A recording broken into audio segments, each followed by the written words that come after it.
नमस्कार साथियों, हमारे इस चैनल पर आप सबका स्वागत है। चैनल पर नए हैं तो हमारे इस चैनल को सब्सक्राइब, वीडियो को लाइक कर देना दोस्तों, और वीडियो को अंत तक जरूर देखना। बहुत मजेदार कहानी है। बहुत पुरानी बात है। एक जंगल में एक बहुत बड़े पेड़ के तने में एक खोल था। उस खोल में कपिंजल नाम का एक तीतर रहा करता था। हर रोज वह खाना ढूंढने खेतों में जाया करता था और शाम तक लौट आता था।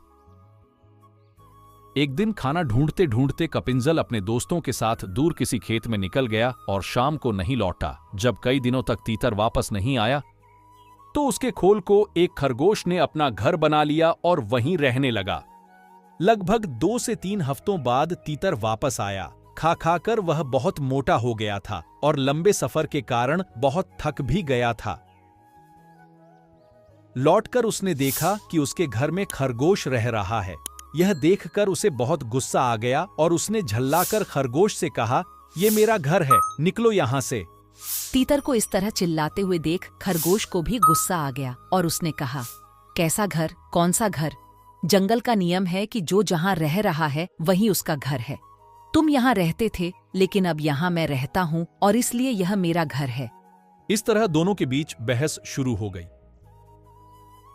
तीतर बार बार खरगोश को घर से निकलने के लिए कह रहा था और खरगोश अपनी जगह से टस से मस नहीं हो रहा था।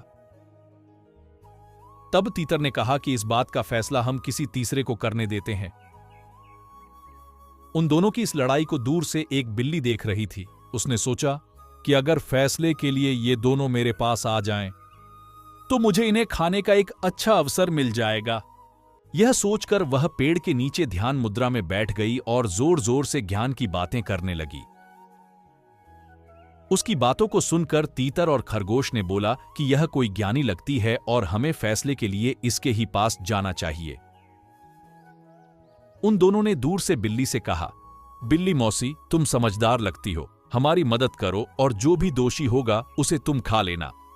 उनकी बात सुनकर बिल्ली ने कहा, "अब मैंने हिंसा का रास्ता छोड़ दिया है, लेकिन मैं तुम्हारी मदद जरूर करूंगी। समस्या यह है कि मैं अब बूढ़ी हो गई हूं और इतने दूर से मुझे कुछ सुनाई नहीं दे रहा है। क्या तुम दोनों मेरे पास आ सकते हो?" उन दोनों ने बिल्ली की बात पर भरोसा कर लिया और उसके पास चले गए। जैसे ही वो उसके पास गए, बिल्ली ने तुरंत पंजा मारा और एक ही झपट्टे में दोनों को मार डाला। इस कहानी से हमें क्या सीख मिली? इस कहानी से हमें यह सीख मिलती है कि हमें झगड़ा नहीं करना चाहिए, और अगर झगड़ा हो भी जाए तो किसी तीसरे को बीच में आने नहीं देना चाहिए।